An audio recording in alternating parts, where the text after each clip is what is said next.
बातमीपत्राला आता सुरुवात करूया। देहू इथे संत तुकाराम महाराजांचा पालखी प्रस्थान सोहळा होणार आहे आणि या सोहळ्यात उपमुख्यमंत्री अजित पवार देखील सहभागी झालेले आहेत।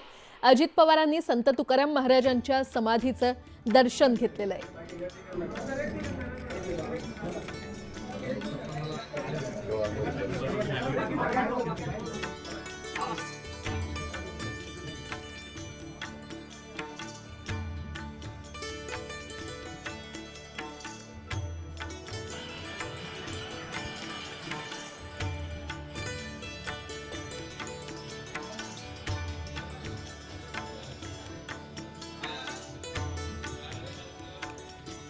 श्री गजानन महाराजांच्या दिंडीचं गंगाखेडकडे प्रस्थान झालेलं आहे आणि दिंडी मार्गावर वारकऱ्यांची ही मांदियाळी पाहायला मिळते।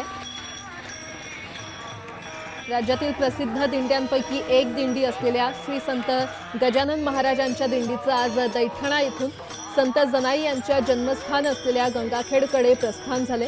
गेल्या 56 वर्षांपासून या दिंडीची परंपरा असून परभणी जिल्ह्यात भाविक मोठ्या उत्साहात याचं स्वागत करतात। विठुनामाचा गजर आणि गणगण गणात बोते या उद्घोषानं वातावरणात देखील उत्साह जाणवतो आणि याचं उत्साहाचा आढावा घेतलेला आहे आमचे परभणीचे न्यूज 18 लोकमतचे प्रतिनिधी विशाल माने यांनी। राज्यात प्रसिद्ध असलेल्या दिंड्यांपैकी एक दिंडी म्हणजे शेगावच्या संत श्री गजानन महाराजांची। ही दिंडी पंढरपूरच्या दिशेने रवाना झाली असून मागील 4 दिवसापासून परभणी जिल्ह्यामध्ये आहे। परभणी शहरातील मुक्काम उरकल्याच्या नंतर ही दिंडी परभणी जिल्ह्यातील दैठणा येथे आली होती। या दैठणा येथून आज सकाळच्या सुमारास या दिंडीचं प्रस्थान झालं असून ही दिंडी थेट आता संत जनाई यांच्या जन्मस्थान असलेल्या गंगाखेड शहराकडे निघाली आहे। मागील 56 वर्षांची या दिंडीला मोठी परंपरा आहे आणि 56 वर्षापासून परभणीचे भाविक देखील मोठ्या उत्साहात आणि आनंदाने या दिंडीचं स्वागत करतात। दरवर्षी साधारणपणे दिंडी आली की त्यानंतर जिल्ह्यात मोठा पाऊस येतो असा देखील भाविकांमध्ये विश्वास व्यक्त केला जातो। आज सकाळच्या सुमारास दैठणा येथून निघालेली ही दिंडी आता काही वेळानंतर गंगाखेड येथे पोहोचेल। या दिंडीमध्ये हजारोच्या संख्येने वारकरी सहभागी झालेले आहेत। विठुनामाचा गजर या दिंडीमध्ये आपल्याला ऐकायला मिळतोय आणि या गजरामुळे आजूबाजूचं वातावरण देखील असं प्रसन्न मोठ्या प्रमाणात जाणवते। ही दिंडी मागील 56 वर्षापासून याच मार्गे विठुरायाच्या दर्शनासाठी जाते आणि त्यामुळे परभणीतील जे नागरिक आहेत त्यांना देखील ही दिंडी सवयीची झालेली आहे।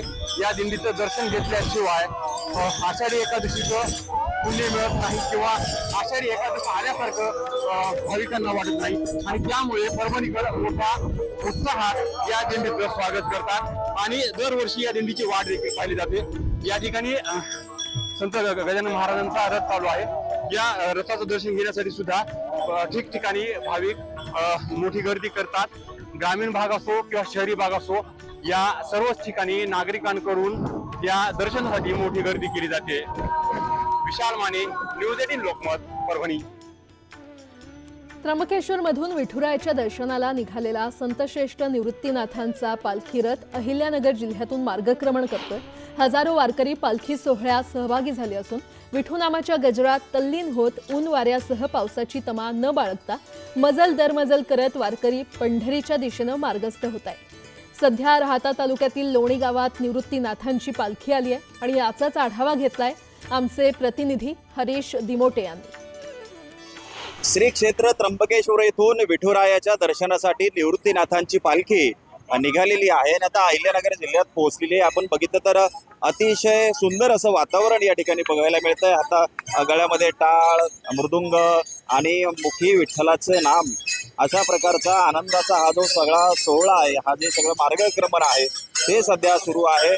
10 जून रोजी ही पालखी जी आहे ती निघालेली होती आणि निवृत्तीनाथ महाराजांचा हा रथ आता अहमदनगर जिल्ह्यातून अहिल्यानगर जिल्ह्यातून मार्गक्रमण करतोय आणि 2-3 दिवस अहिल्यानगर जिल्ह्यातून प्रवास करून पुढे विठुरायाच्या दर्शनासाठी सगळे हे भाविक पोहोचणार आहेत। चेहऱ्यावरती अतिशय आनंदाचं वातावरण या सगळ्या वारकऱ्यांच्या चेहऱ्यावर दिसतंय आणि टाळ मृदुंगाचा जयघोष करत विठुरायाचं भजन करत सगळे वारकरी तल्लीन झालेले आहेत आणि कुठेतरी प्रपंचाचं सगळं जे दुःख आहे, त्या सगळ्या चिंता आहेत त्या सगळ्या सोडून केवळ विठुरायाचं दर्शन घेण्याची आस या सगळ्यांना लागलेली आहे. त्यामुळं अनेक दिवस प्रवास करून ऊन वारा पाऊस याची कोणतीही तमा न बाळगता हे सगळे वारकरी वर्षानुवर्ष विठुरायाच्या दर्शनासाठी पंढरीला जात आहेत आणि मोठा आनंद या सगळ्यांच्या चेहऱ्यावरती असतो.